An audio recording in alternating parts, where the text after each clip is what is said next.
કર્યું એ ક્યારેય આપણી હારે સોદાબાજી ના કરે. માંગે આપણને આપણા મા બાપ ખવડાવતા હોય, ઘરમાં કમાતા હોય ના કમાતા હોય, એ આપણને એવું કહે છે દર મહિને 3000 રૂપિયા તાર જમવાના થશે. માંગે તો એ ભગવાન આપણી પાસે સોદાબાજી કરતો જ નથી. એ તો આપણને એમ કે જે સમય મળે તેથી તું મને યાદ કરજે, જ્યાં જરૂર પડશે તારો જેટલો ભરોસો હોય છે ત્યાં હું ટેકો કરવા આવીશ. આપણે ભરોસો ઓછો અને સપના મોટા છે.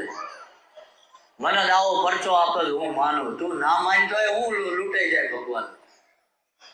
ના જેથી હડીશ ને ખાટલામાં પડી તેજી તો સાંભળવાનો જ છે. અત્યારે શરીર સારું છે એટલે જોર છે, એટલે કોઈ ભ્રમ. આમ ઘણા એમ રોતા હોય અમને આમ કર્યું તેમ કર્યું, અમને આ કંદડ મનમાંથી કાઢી જ નાખો. કોઈ કંદડવાનું નથી. હું એવું નહીં કહું પરભવનું છે કે જો તમે રાઈટ છો, કાં તો ભગવાન તમને એ રીતે સમજાવવા માંગે છે જો આવું કરવાથી આમ થાય, સમજી લેજો. અને કાં તો તમે સાચા છો છતાંય કોઈ તમને પરેશાન કરે છે તો આજ નહીં તો 25 દાડે ઠાકરીનો હિસાબ કરે. તમારે તાત્કાલિક જોતું છે એટલે તમને એમ થાય આજ મને હેરાન કર્યો તો કાલે એના ઘરે આમ થવું જોઈએ. ના, એમ નહીં થાય. જો તમે સાચા છો તો એ પરમાત્માએ સમય નક્કી કર્યો છે, જેવું વર્તન તમારી હારે એને કર્યું એવું 2 વર્ષે કોક એની હારે કરવા વાળો આવશે. આપણે મજાથી જીવવાનું જ છે.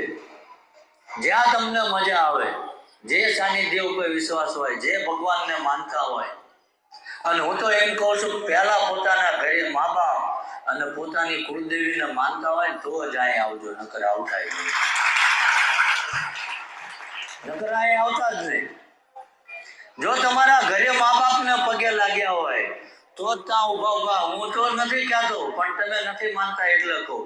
અને તો તમે ત્યાં ઉભા મને વંદન કરજો, નકર ના કરતા. પેલા ઘરે મહિનો મા બાપને કરજો પછી સમજાય ને. એટલે કઈ ના ચડે નાચે બનાવો. એમ ભોળા જ્યાં ત્યાં એક વ્યક્તિ આમ, પણ એ વ્યક્તિ તો લાય. તારી પાસે 50 રૂપિયા માંગ્યા હોય એવો એક વ્યક્તિ તો લાય. હું કામ હાથે કરીને બનાવો? અહીં કોઈ એ જરૂર જ નથી. અમારે કોઈનું જોતું નથી. અમને જે પરમાત્માએ આપ્યું છે એમાંથી આ બધું ચાલે છે. સમજાય ને? હા, અમે કોઈ કંકોત્રી ન લખતા. તમને આને કરતા સારું સાનિધ્ય મળતું હોય જજે. અને જગતમાં ભટક્યા પછી ક્યાંય રસ્તો ના મળે તો નિરાતે આવીને જપ લેવા અહીં આવજો. અમે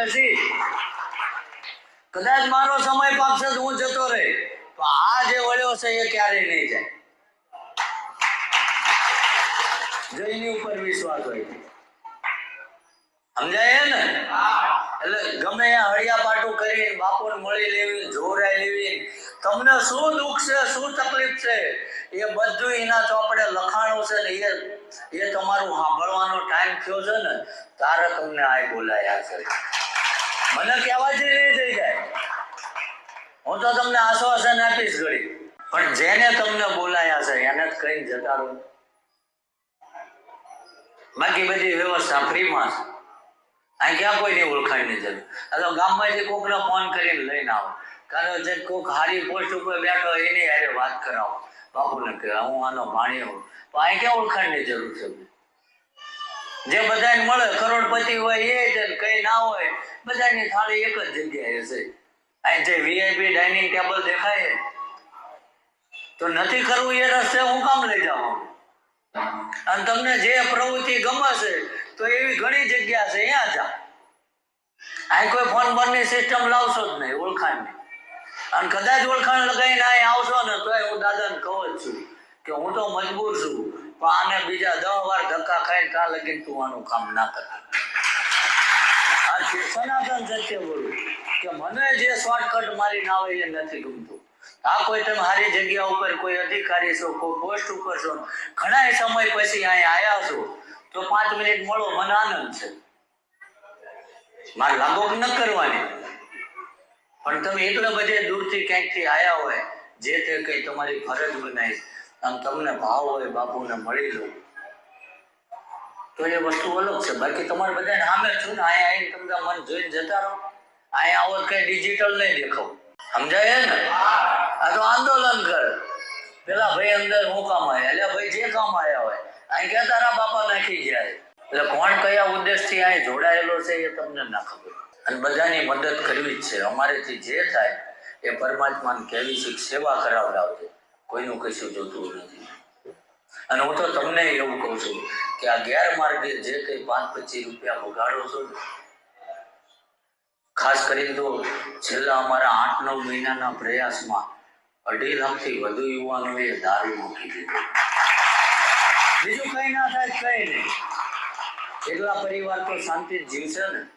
અમે આના કુળમાં જન્મા, અમને જેને અવતાર આપ્યો તો એમને તો એટલો ગર્વ થશે ને કે મેં આને જન્મ આપીને કોઈ ભૂલ ન કરી. એટલે તમે વિચાર કરી લેજો તમે કેવું જીવો છો, સમજાય ને? ગમે ત્યાંથી શરૂઆત થાય. આપણે એવું નથી રોજ દાન પુણ્ય કરો તો જ માણા ગણાય. કોઈને ના લડો ને તોય મોટો માનવ ધર્મ છે. કોઈ નડવું નહીં. આ તો દાડો વગર કોકની ગોદાહળી કરવા નીકળી પડે. એટલે આ કરવા ભગવાને અવતાર આપ્યો છે.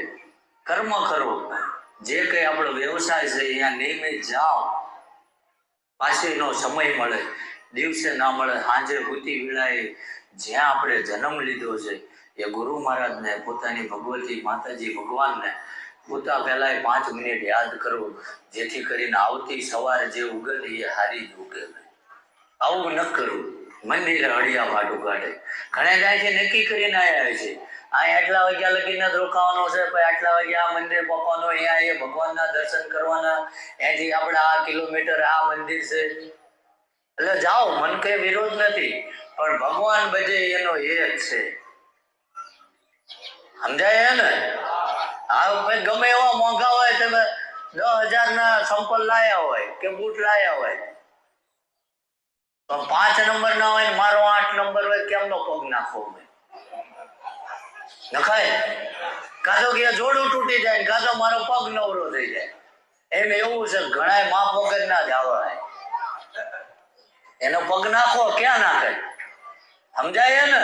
પાછા મારી દેશી છે, પણ બધું માફક આવે એવું જ બોલું છું કે જે ભગવાન પાસે જાઓ ત્યાં નિર્દોષ ભાવે જાઓ, માંગવા ના જશો. એને બધી ખબર છે ક્યારે તમને શું આપો. હા, પુરુષોમાં ઓછું, બહેનોમાં વધુ તકલીફ છે. આવે ને અહીંથી છોકરાને ટીંગાડે, આ ભણવામાં નથી, આ માથે હાથ મૂકી દો તો હું દઉં નપાય શું કામ હોય? અંધશ્રદ્ધામાં ના જઈશું. હા, મારા માથે હાથ મૂકે જો ડિગ્રી મળી જતી હોય, આટલી સ્કૂલ ના કોલેજ તો ચાલુ જ ના હોય, આ લઈને આવો માથે હાથ મૂકું, સર્ટિફિકેટ લઈને જતા રહો. તમારે એટલું ઝડપી જોતું હોય ને. ઘણા નાકમાં ટોટા લબડાયા હોય ને, અહીં આગળ ઢેલું લટકતી હોય, કિડની જતી રહી છે, લીવર જતું રહ્યું, આને બચાવી લો. તો મેં કીધું 20 રૂપિયાના ખાટિયા પીવો. તારે માનતો નતો. તારે કે આપણે રાજા જેવું જીવવાનું. આ રાજા જો ઉખડમ દાટેલા ખાટિયા પીતો હતો. તો મિત્રો, આ હતું શ્રી દાનબા બાપુશ્રીનું પ્રવચન. આશા છે તમે પ્રવચન સાંભળ્યું અને તમને સારું લાગ્યું હશે, અને પ્રવચનમાંથી થોડું ઘણું જ્ઞાન તમારા જીવનમાં તમે ઉતારશો તેવી હું આશા રાખું છું. કેમ કે દાનબા બાપુશ્રી બહુ સારું એવું પ્રવચન કરે છે, અને જો પ્રવચનમાંથી થોડું ઘણું જ્ઞાન આપણા જીવનમાં આપણે ઉતારીએ તો આપણું જીવન સારું બની જતું હોય છે. મિત્રો, તે હિસાબથી તમને કહું છું, ખોટી અંધશ્રદ્ધા ફેલાવવા કેવો કોઈ મારો હેતુ છે નહીં. મારો કે દાદાનો કોઈનું હેતુ એવું છે નહીં કે ખોટી અંધશ્રદ્ધા ફેલાય. તો મિત્રો, ખાસ તમે નોંધ લેજો. અને મિત્રો, ચેનલ ઉપર ન હોય તો ચેનલને સબસ્ક્રાઇબ કરી દેજો. વિડીયો સારો લાગ્યો હોય તો લાઇક ને શેર કરવાનું ભૂલતા નહીં. એટલે કોમેન્ટ બોક્સમાં જય સુરાપુરા દાદા લખી દેજો મિત્રો. અને ખાસ તમે કયા ગામથી વિડીયો જોવો છો તે પણ ચોક્કસપણે કોમેન્ટ બોક્સમાં મને જણાવજો, જેથી કરીને મને મોટિવેશન મળે ને આવા સારા વિડીયો તમારા માટે બનાવી શકું મિત્રો. અને બીજી એક વાત કરવી હતી કે તમારા ગામની આજુબાજુમાં આવું સારું એવું દેવસ્થાન હોય તો ચોક્કસપણે કોમેન્ટ બોક્સમાં મને જણાવજો, જેથી કરીને હું ત્યાં આવી શકું વિડીયો બનાવવા, અને વિડીયોના માધ્યમથી આપણે બધા તેના દર્શન કરી શકીએ મિત્રો. તે હિસાબથી તમને કહું છું